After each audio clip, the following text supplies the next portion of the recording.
మహాగణాధిపతయే నమః. శ్రీ గురుభ్యో నమః. శ్రీకృష్ణ పరబ్రహ్మణే నమః.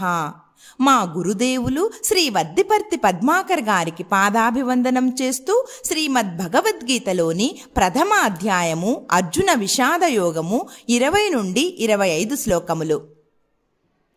అతః వ్యవస్థితాన్ దృష్ట్వా ధార్తరాష్ట్రాన్ కపిధ్వజః ప్రవృత్తే శస్త్ర సంపాతే ధనురుద్యమ్య పాండవః ఋషికేశం తదా వాక్యం ఇదమాహ మహీపతే.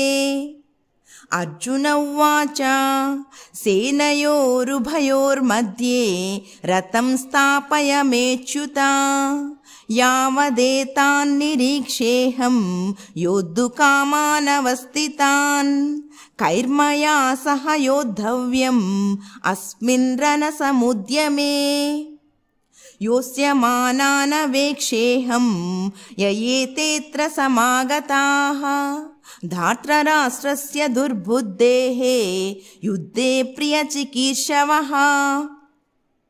కురురాజా, యుద్ధ సన్నద్ధులై రణరంగమున ఆయుధములను ప్రయోగించుటకు సన్నద్ధులైన కౌరవసేనలను చూచిన కపిధ్వజుడైన అర్జునుడు తన గాంధీవమును ఎత్తిపట్టుకొని కృష్ణునితో ఇలా అన్నాడు: 2 సేనల మధ్య నా రథమును నిలుపుము.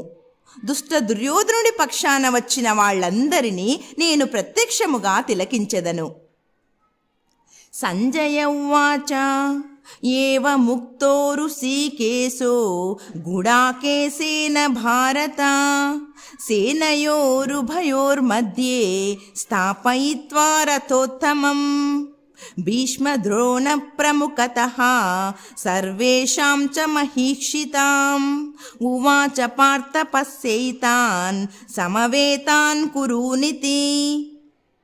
ఈ విధముగా అర్జునుడు అనిన మాటలను ఆలకించిన శ్రీకృష్ణుడు ఇరు సేనల మధ్య భీష్మ ద్రోణాది సమస్త రాజలోకము ఎదుట రథమును నిలిపి యుద్ధమునకు సన్నద్ధులైన కౌరవ బలాన్ని చూడమని చెప్పినాడు. కృష్ణం వందే జగద్గురుం.